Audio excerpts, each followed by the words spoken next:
what's going on? Today I'm doing a review of a book that I received from NetGalley. Unfortunately, this site only gives you the e-copy. Whatever, I still had a very good reading experience with my very first art copy of a book that I read. So I'm actually very excited to talk to you guys about this and give you the down low and my thoughts on this book. So yeah, let's just dive right into it.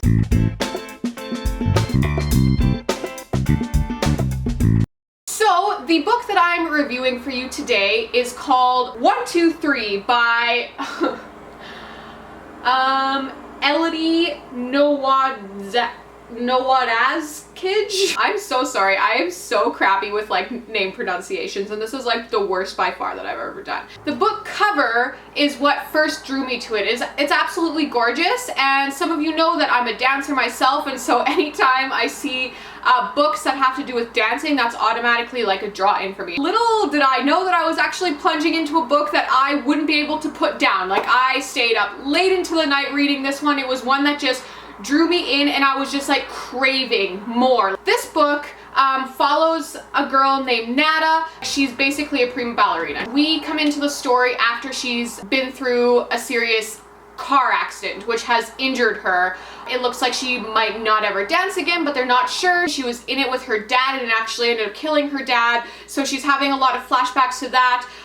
Her mom is an alcoholic. She's like really just trying to balance everything that's going on, and this is the point where in walks Tonio, the love interest. This novel is a contemporary romance. It honestly was just the perfect summer read for me. I'm finding that I really am a sucker for a good romance, but it still needs to have some depth and it still needs to have some meat to it. Like, I need something to chew on, as opposed to just kind of like sucking in this cutesy little story, and this book provided that for me. What I will say before I go into my spoiler section is that this book, there's no surprises in it. Like, you sort of know what you're getting into when you pick it up, and I find that with a lot of contemporary romances. Like, it's a good light summer read with a little bit more grind and a little bit more, like, there is lots of material that you can like chew on and grasp into just with the issues you see the characters struggling with in this book. However, it's not like there are no parts where you're like shocked or like, whoa, like what just happened? Like, that doesn't happen in this book. Basically, you're expecting everything that happens. It ends the exact way you know it's going to end, but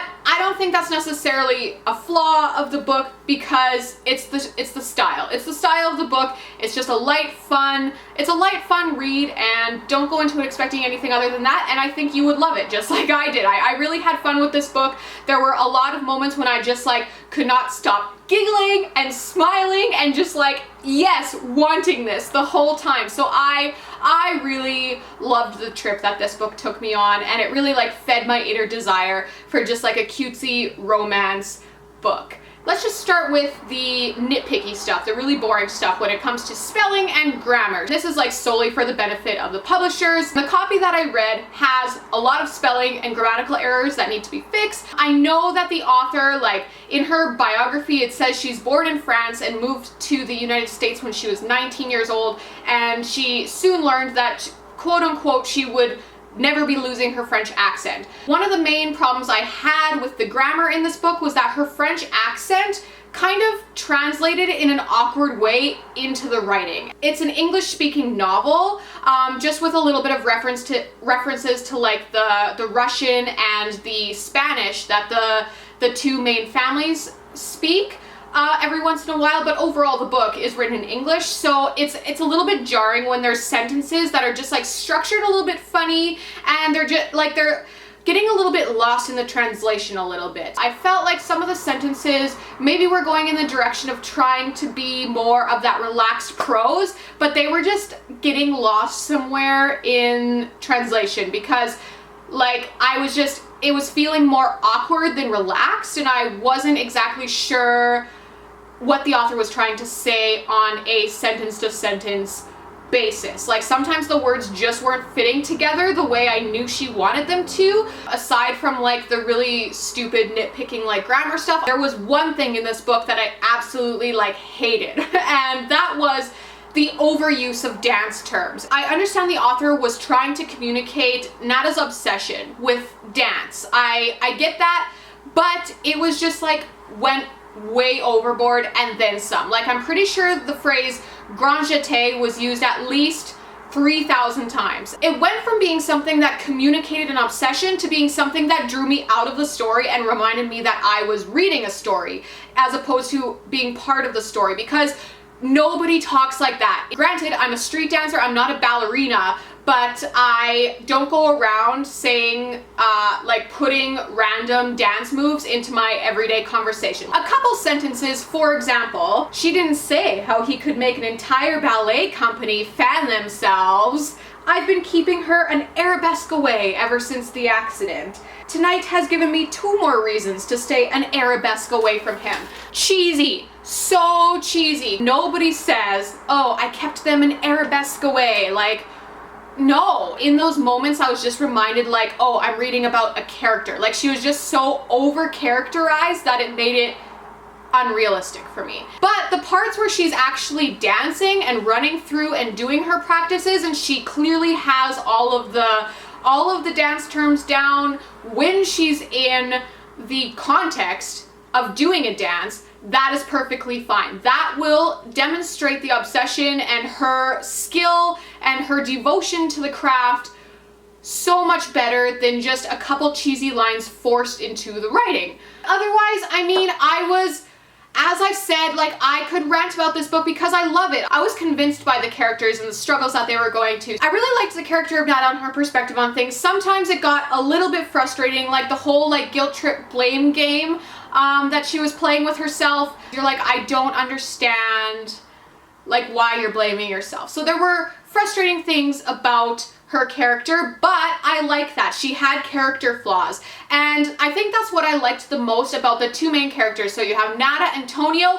What I liked best about them is that they complemented each other so well because they were both so flawed, and they filled in those flaws so perfectly for the other one. So it wasn't just 2 perfect people. Like, Tonio was certainly not the perfect Prince Charming coming to save the day, and she wasn't the perfect damsel in distress. They were very flawed characters. They had issues they were struggling with, and they just happened to sort of fill in the gaps for each other very well. I liked the concept of the character Antonio because right away he was like, people were like, man, this guy is trouble.